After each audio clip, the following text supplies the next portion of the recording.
हाँ जी, तो अब गुफ्तगू का सिलसिला थोड़ी एक अलग दिशा में जाता है, जिसके लिए सब दीवाने हैं। पैसा पैसा पैसा पैसा। तो बैंकिंग सेक्टर से आ रही हैं मेरी बहुत ही बहुत ही बहुत ही प्यारी दोस्त श्रेया नायर। हाय श्रेया। श्रेया जिसको हम लोग इतनी देर से छेड़ रहे थे, अंबानी, तो नेचुरली इसको तो बैंक में होना ही था। लेकिन इसका खाता प्यार का मेरे दिल में खुला हुआ है और वो हमेशा रहेगा। क्या बात कह रही है। ओह गॉड, ये प्रतिभा जी है so much. Shreya, banking sector मैंने बोल दिया, पर तुम अपने बारे में खुद बताओ, क्योंकि इतने टेक्निकल वर्ड्स में मैं फंबल मार देती हूँ, तो तुम खुद बताओ। तो मैं एक बैंक में काम करती हूँ और इट्स अ प्राइवेट बैंक। मैं एक डिजिटल प्रोडक्ट मैनेजर हूँ गुड। एंड सो मैं ज़्यादा करके कस्टमर्स के सामने नहीं आती, उनके साथ डील नहीं करती डायरेक्टली, ओके। Indirectly yes. और बहुत ही बोरिंग काम है। Banking is like so like the most boring thing. हमारे लिए बहुत जरूरी है। नो बट आई पैसे मैनेज करना। हाँ भाई। या it's a lot of responsibility, बहुत ज़्यादा, मतलब यू नो कंप्लायंट होना पड़ता है रेगुलेशन से, रूल से।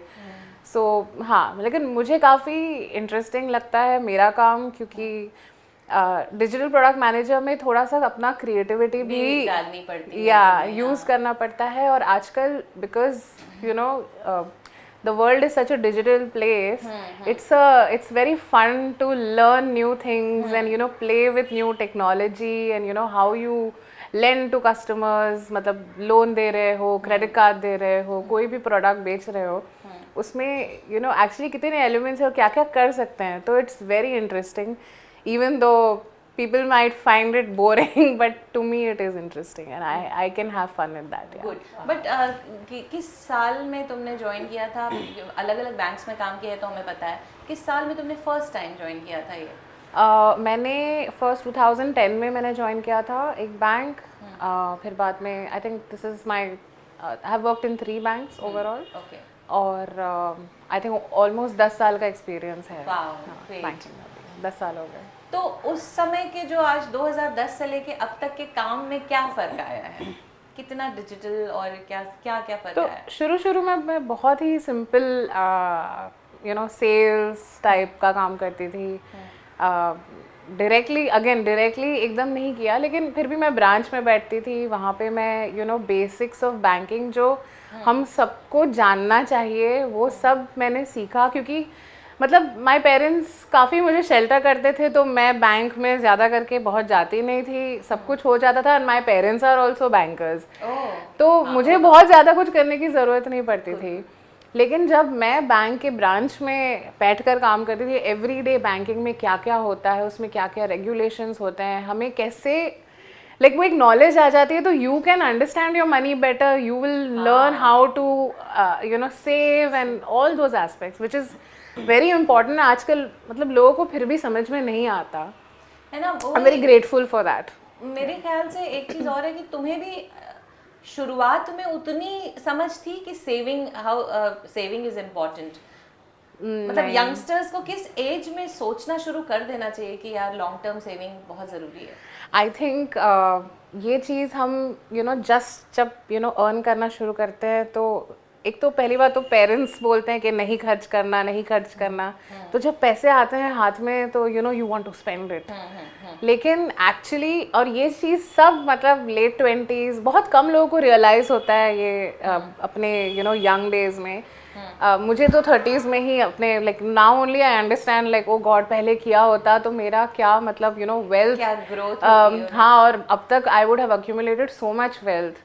तो I think savings should begin right from your first salary, even अगर छोटा सा भी amount, specially for women very important. No matter तुम कौन से घर से आए हो, तुम कौन सा भी जॉब करते हो, तुम्हारी शादी हुई है कि नहीं हुई है, very important to save, even if it is every month 1000 rupees 2000 rupees, just do it. अच्छा। Yeah. तो वो क्या बैंक में सेव करना है, एफडी करना होता है या क्या? हाँ, अपने बैंक में भी सेव कर सकते हो, कोई भी एफडी में भी डाल सकते हो, म्यूचुअल फंड्स में इन्वेस्ट कर सकते हो, you know long term mutual funds. Even I am actually you know something this I am learning more as in you know तुम्हारी मॉम बहुत सालों से कर रही थी ये सारी चीजें। हाँ, लेकिन वो क्या होता है ना कि जब वो बाद में वो एक मेच्योरिटी और एक रियलाइजेशन बाद में आती है कि ओ ये सब भी करना पड़ता है, इसलिए बोला जाता था कि सेव करो और हाँ, तो फर्स्ट इज जस्ट लाइक मुझे अपना I want to buy this clothes and this perfume and everything, but then you realise later that it's so important to build a wealth and security होता है एक, it's your independence, it's your security, very important. So हाँ. और corporate world एक मुझे बहुत पता नहीं क्यों मुझे बहुत डरावना सा लगता है. मुझे ऐसा लगता है कि वहाँ पर आपको ग्रोथ के लिए, जैसे अब हम लोग मान लो आर्टिस्ट हैं, हमारी अपना कितना पोटेंशियल है या हमारे में हुनर है, हमें कितना काम करना है वो अलग बात है, बट तुम लोगों को एक सीढ़ी दर सीढ़ी चढ़ना होता है. वहाँ पे कितना कंपटीशन है यार, अंदर इंटरनल भी कंपटीशन बहुत होता है टू से द लीस्ट. और स्पेशली अगर आप प्राइवेट बैंक में काम कर रहे हैं तो उसमें तो और भी आपकी पूरी ग्रोथ परफॉर्मेंस बेस्ड है. सो एवरी ईयर आपको टारगेट्स मिलते हैं, आपको एक KRA करके एक चीज़ होती है जो मिलती है, and you have to work towards achieving and over achieving, and उसके over and above also you have to demonstrate certain skills. एक तो इंटरपर्सनल स्किल्स जो होते हैं, कम्युनिकेशन जो स्किल्स होते हैं, if you add to that and your attitude is right, then you are फिर वो एक ग्रोथ आता है. और हमेशा नहीं आता है, तुम जितना भी काम कर लो, कभी कभी it just if you lack certain skills फिर वो नहीं आता है. और एक होता है शोकेस करना अपना काम, और ये ना धीरे धीरे बाद में पता चलती है कि हाँ लाइक इसने ये किया, उसने अच्छा, मतलब सीखना भी चाहिए सबसे. हाँ, एंड आई बिलीव कि मुझे ऐसे जगह पे हमेशा काम करना है जहाँ पे लोग मुझसे भी ज़्यादा स्मार्ट हो, क्योंकि never want to be a shark always. I want to be a small fish to always go on learning. I don't want to be the cleverest in the room. I don't want to be the smartest. क्योंकि learning बहुत very important, very important. और corporate world में तो आपको बहुत तरीके के लोगों से सामना करना पड़ता होगा. वो लाइक आप किसी के साथ बैठ के आपने कुछ डिस्कस कर लिया और सडनली वही पॉइंट उसने कहीं और यूज कर लिया और आपने बोला अरे ये तो मेरा पॉइंट था, ये तो मैंने बताया था, ये सजेशन तो मैंने होता है बहुत होता है कि आपने काम किया हो, एंड ऐसे हमेशा तो नहीं होता है, depends. There are always some annoying people somewhere who will take your thing and do it. So it's very important to like you say toot your own horn sometimes, that तुम करो, दिखाओ कि तुमने किया है. और ये कोई बुरी बात नहीं है. Presenting your own work is, you should take pride in that work and do that because it's very important. जैसे कहने को तो बैंकिंग में होता है कि भाई हाँ सैटरडे संडे ऑफ होता है, तो क्या सही मायने में तुम लोगों को कभी ऐसा होता है कि सैटरडेज भी काम करना पड़ जाता है? एक्चुअली सैटरडे संडेज हमेशा ऑफ नहीं होता है. बैंकिंग में तो ऑल्टरनेट सैटरडे संडे तो होता ही है, लेकिन actually there are so many people and जैसे कि सेल्स होता है, like sales team works even on public holidays, ऐसा बहुत होता है क्योंकि अगेन कंपटीशन होता है, टारगेट्स होते हैं. So it's a lot of hard work. आप भी नोटिस करेंगे कि मंथ एंड में आपको ज़्यादा क्रेडिट कार्ड के लिए कॉल आएंगे, संडेज को कॉल आएंगे, like both things, like people work very hard. और एक चीज़ और मुझे पूछनी थी कि जैसे कुछ लोग होते हैं ना कि बॉस की नज़र में टीम में है और एक आपका टीम लीडर है, वो बॉस है आपका या उससे ज़्यादा बड़ा बॉस है, उसकी नज़र में आपने शायद वो काम 5 बजे तक कंप्लीट कर लिया हो, उसी के जितना काम, और आप बड़ी स्मार्टली निकल सकते हो वहाँ से, पर कुछ लोग दिखाने के लिए 8 बजे तक बैठे रहेंगे. तो क्या वो लोग ग्रो करते हैं? नहीं, नॉट ऑलवेज. एक डिपेंड करता है कि आपका बॉस या लीडरशिप कैसा है. हर एक कंपनी में अलग होता है और विद इन कंपनी में भी लोग अलग होते हैं. जैसे कि कोई लोग होते हैं कि वो समझते हैं कि कौन ऐसा दिखावा कौन कर रहा है. So good leader will know this कि कौन एक्चुअली काम कर रहा है, कौन एक्चुअली मतलब खाली दिखावा कर रहा है. तो ये डिपेंड करता है manager to manager, person to person, क्योंकि उनका भी खुद का एक नज़रिया होता है. तो या और मैं अपने दोस्तों को ये भी बता, जैसे मैंने बताया कि हमारे यहाँ सब मल्टी टैलेंटेड हैं. तो श्रेया को जब मैं मिली थी और हम लोग एक ही बिल्डिंग में रहते हैं, तो ये हमारे जितने भी फंक्शंस होते थे उनमें डांस कोरियोग्राफ करती थी. एंड मैं आपको आई स्वेयर मैं बोल देती हूँ कि कोई भी ऐसा गाना जो उसका हुक स्टेप तो छोड़ दीजिए, वो तो खैर तो कॉपी कर ही लेगी, मगर जो अपना ये क्रिएट करती है वो इतना अमेजिंग होता है कि मैंने तो, मेरी ख्वाहिश ये थी कि ये एक कोरियोग्राफर बने और बहुत सक्सेसफुल कोरियोग्राफर ये बन सकती थी। मुझे ये बताओ कि कहाँ क्या बदला कि तुम कोरियोग्राफर नहीं बनी? मुझे तो बहुत था कि हाँ तुम बन जाओगी। तो हाँ, मैं जब छोटी थी, एक्चुअली जब मैं छोटी थी I wanted to be an astronaut, लेकिन मैं साइंस में इतनी खराब थी, इट वाज माय ड्रीम। आज भी मतलब मुझे, if I mean it's my dream to buy a telescope. Okay. तो somewhere I always had that dream, something with the stars and all of that. लेकिन फिर बाद में you know dance, my mom is also dances very well, so उन्होंने मुझे Kathak classes में भेजा, so I learn and you know, और फिर बाद में it became such a passion of mind कि मैं हमेशा स्कूल में हर एक फंक्शन में आई एम देयर, बिल्डिंग में I am constantly dancing, so it's just dance dance. And मुझे हमेशा लगता था कि मैं एक यू नो कोरियोग्राफर मुझे बनना चाहिए।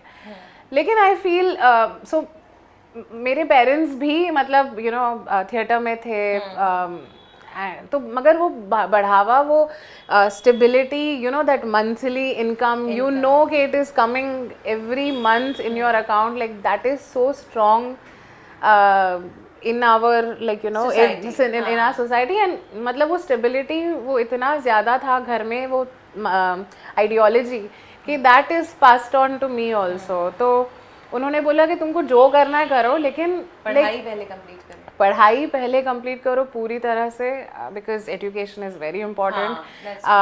एंड यस, कुछ भी बोलो पैशन वगैरह, मगर monthly income is also very very important. So हाँ, फिर वो वैसे ही हो गया, और वो भी बैंक्स में थे, and you no it was just somehow natural कि मैं भी बैंकिंग में चली गई। तो अभी तुम क्या करती हो? जैसे इससे मैंने पूछा, इन लोगों से पूछा, जब तुम रिलैक्स फील, तुम, मुझे पता है तुम गोस्ट और हॉरर मूवीज देख रही हो, इसको मतलब I love horror movies, इस औरत, my God. मतलब औरत तो नहीं बोलूँगी, इस लड़की ने मुझे एक बार वो फिल्म दिखा दी रिंग, और मैं दिखा के खुद तो चली गई, और मैं अकेली थी रात में। अब भाई साहब टीवी में से तो मुझे सिर्फ हाथ ही दिख रहे हैं सामने से आके। और ये गाती भी बहुत अच्छा है, बहुत अच्छा गाती है। वेस्टर्न हिंदी तो इसको नहीं उतना गाती, हिंदी में तो ये आज इतना हिंदी बोल रही है, बहुत, इसने पूरे साल की हिंदी आज बोल दी है। वो भी मैंने बोला बहुत ज्यादा कि हमने बहुत ज्यादा हिंदी में, प्रतिभांश में हम हिंदी को बहुत प्रमोट करते हैं, तो इसने आज साल भर का कोटा पूरा कर लिया। नहीं, बट ऑनेस्टली आपके साथ हैंग आउट करने के बाद मेरी हिंदी अच्छी हुई है, क्योंकि आई रियलाइज कितनी बार ऐसा हुआ था कि like I cannot, I realise I don't know how to talk. इसका वर्ड क्या है हिंदी का? ये इनको ये मेरे साथ पहले स्क्रिप्ट लिखा करती थी, कि मैं टाइप नहीं करती थी, तो ये मुझे असिस्ट करती थी, तो ये लिखती थी। तो मैंने इसको एक बार बोला कि लिखो मुबारक हो। अच्छा। हाँ, तो इसने लिखा मुबारक हो, तो तुम अपना मुबारक हो। बट ये हिंदी से डिफिकल्ट है, क्योंकि जब आप ऐसा बोलते हैं ना, तो आइडियली आजकल लोगों को ऐसा लगेगा कि ओ इंग्लिश जानती है मैडम, हिंदी नहीं जानती। So what is the reason? So it's not any reason. I think because I'm born in the city and brought up in the city. It's just a thing. To clarify, because लोगों को ये गलत फहमी होती है कि वो हिंदी को demean करते हैं। Demeaning, I wish I knew. I wish I could speak like you. Like to have a mastery over, you know, a language, and Hindi. She makes Hindi sound so good. Like, oh, I wish I could talk like that. Having a mastery over any language is fabulous. Like she says, आप हिंदी की शशि थरूर हैं। हाँ, exactly. I think ये बात आज उठानी बहुत ज़रूरी है, क्योंकि मैंने और तुमने शायद एक जैसा काइंड ऑफ बॉडी वाइज सफ़र किया है। जो भी है सफ़र भी किया है और सफ़र भी किया है। Just a lot more. वो छोड़ो, वो तो बट मैं भी हूँ उसी रास्ते पे। कुछ एक चीज़ें बहुत ज़रूरी नहीं होती हैं कि आप खाकर एक्यूमुलेट करते हो और आपके खाने की वजह से वो चीज़ें होती हैं। डेफिनेटली डाइट एक बहुत बड़ा फैक्टर होता है, बट क्या ज़िंदगी में आप बहुत ज़्यादा इरिटेट कभी कभी हो जाते हो, और होते रहे हो, मैं होती रही हूँ, मैं बता सकती हूँ कि बॉडी शेमिंग इतनी ब्लंट तौर पे लोग करते हैं बचपन से लेकर। बहुत ज़्यादा। मैं एक्चुअली पहले से ही थोड़ी सी, आई वुड नॉट से कि मैं बचपन में मैंने बहुत फोटोग्राफ्स देखी हैं। हाँ, I was not fat as such, I was a healthy kid, you know, and not like that typical वो healthy size बोलते हैं, like वो भी नहीं. I was a healthy kid. I used to have great stamina and like I was not fat, you know. लेकिन हाँ लोग बोलते because I was not skinny. Normally बच्चे थोड़े skinny होते थे, तो तब से वो शुरू हो गया था वो बचपन से ही कि you know you are fat and you know like people making fun, तुम इसको कौन सी चक्की का आटा खिलाती हो and all, or like all those kind of things. So वो मतलब बचपन से it has always been there. लड़कियों को तो ज़्यादा लड़कियों को तो बहुत ज़्यादा because girls just have to be perfect. और स्पेशली मुझे तकलीफ तब होती है कि जब वो आपके दोस्त यार से ज्यादा आपके रिश्तेदार होते हैं, वो वही करते हैं ज़्यादा करके. बट एक चीज और है इंटरेस्टिंगली, जैसे बॉडी शेमिंग की बात अभी है तो हम एक बॉडी स्ट्रक्चर है, सपोज आपने कुछ किया और थोड़ा सा फर्क दिखा, सुनो तुम बहुत ज्यादा दुबली दिख रही हो, मरियल लग रही हो, तुम ये व्हाई डू यू नीड मतलब टू जो शेमिंग की बात कर रहे हैं, like I am on the thinner side, so it is not about just the big shape, it is Exactly, about the small yes, shape. yes. If you have People a who tinier are waist, skinny that's a also- problem. Yeah. Am I comfortable is my question. मुझे जो भी कपड़े पहनूं fit feel and I should feel light, I should not have any element, कुछ ऐसी कोई problem नहीं होनी चाहिए.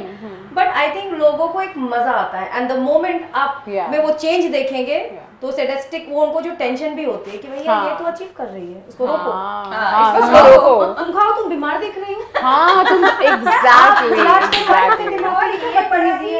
Like don't know what do you want from me, like just what do you want from me, like and it is all, and it's with everybody, like whether you are very fat, whether you are very thin, people body shame skinny people also, like what do you want from us?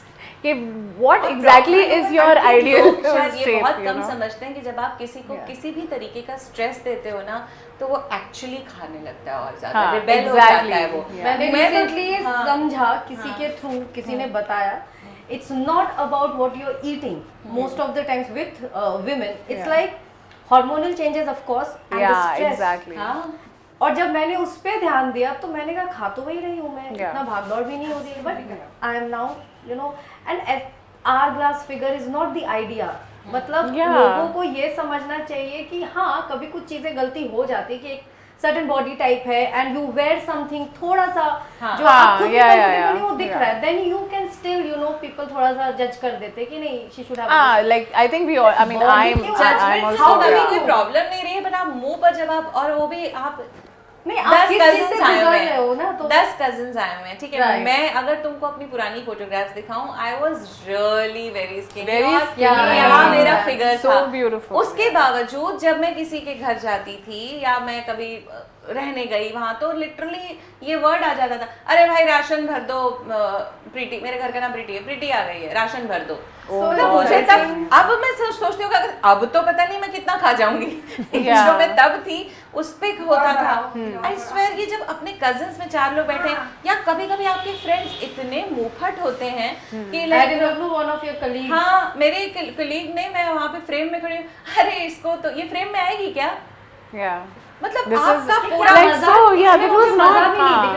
और जब भी वो बंदा या बंदी वो मुझे कहीं पर भी मिले, उसका पहला क्वेश्चन, अभी तक हुआ नहीं, पर अभी तक तुम कुछ कम नहीं हुई. Oh my God. And in parties अगर आपको फेक खुशी देनी है, यू हैव लॉस्ट वेट, कहाँ से, मेरे को बटन टाइट हो रहा था, excuse me, what a liar. अगर तुम एक मैंने बोला कि तुम कोरियोग्राफर होती, बट अगर तुम बैंकिंग सेक्टर में नहीं होती तो क्या होती? I would have loved to be like a Broadway star. Oh my God, I could see. I wish like that is my wish. You know, I would be able to sing and dance and act and like just perform. Exactly.